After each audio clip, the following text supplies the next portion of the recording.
नमस्कार मित्रांनो, शेतकरी टेक्नॉलॉजी आपल्या यूट्यूब चॅनलमध्ये स्वागत आहे. मित्रांनो, आता डायरियाची साथ चाललेली आहे. जुलाबाची साथ चालू आहे. समर डायरिया त्याला म्हणतात. आपल्या 2 गायी रिकव्हरी होत नव्हत्या म्हणून आपण डॉक्टरांना कॉल केला. तर मित्रांनो, डॉक्टर आणि मेडिकलवाले कसं शेतकऱ्याला फसवतात तर या व्हिडिओमध्ये सांगणार आहे मित्रांनो, म्हणजे कसं लुटतात तर मित्रांनो या व्हिडिओमध्ये सांगणार आहे. मित्रांनो, सगळ्यात पहिल्यांदा हे बघा, हे अशा प्रकारे गायी पातळ शेण टाकतात आणि रिझल्ट तुमच्या समोर आहे. आपली ही गाय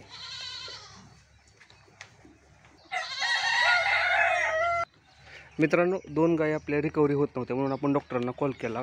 कारण बाकीच्या आपण रिकव्हरी केल्या होत्या, पण 2 गायी रिकव्हरी होत नव्हत्या म्हणून डॉक्टरांना आपण कॉल केला आणि डॉक्टरांना आपल्याला औषधं आणायला सांगितले. तर औषधं तुम्ही बघू शकता आलेली आहे ती.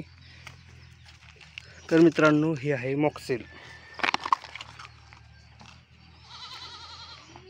हे इंजेक्शन वापरलेलं आहे डायरियावरती. डॉक्टरांना मॉक्सेलचाही वापर केलेला आहे डायरियावरती आणि ह्याचा रिझल्ट आता 2 दिवस झालं आणि ह्याचा रिझल्ट बघा काय आहे. 0% रिझल्ट आलेला आहे. आणि 2 गायींसाठी खर्च आपल्याला 750 रुपये केलेला आहे. कारण बाकीची सुद्धा इंजेक्शन ह्याच्यामध्ये ॲड होती आणि मॉक्सेलनं मित्रांनो 0% रिझल्ट आलेला आहे. तर मॉक्सेलचा यूज डायरियामध्ये का करतात डॉक्टर अजून आपल्याला समजले नाही.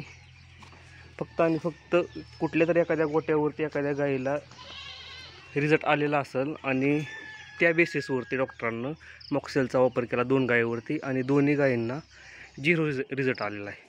आणि 750 रुपये फक्त मेडिसिनचं बिल, मेडिकलचं बिल आणि डॉक्टरांचं बाकीचं बिल, असं 1000 ते 1500 रुपयाला मोकळ्यात शेतकऱ्याला लुटलं गेलं.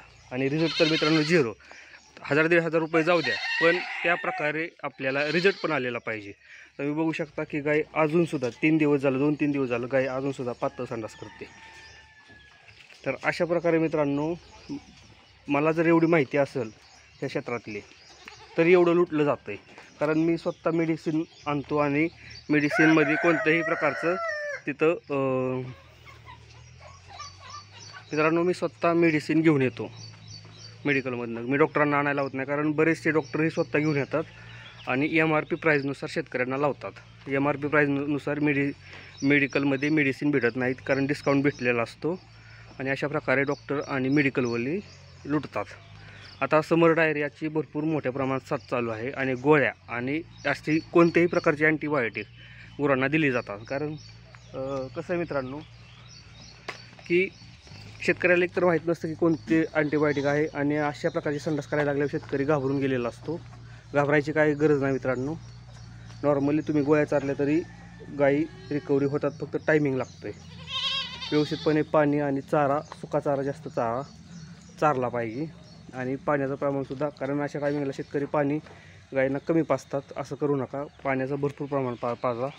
हा डायरियाचं प्रमाण आहे. कदाचित बॉडीमधलं पाणी कमी झाल्यानंतर परत सलाईन लावायची गरज पडेल, म्हणून पाणी कमी ठेवू नका आपल्या गुरांसाठी.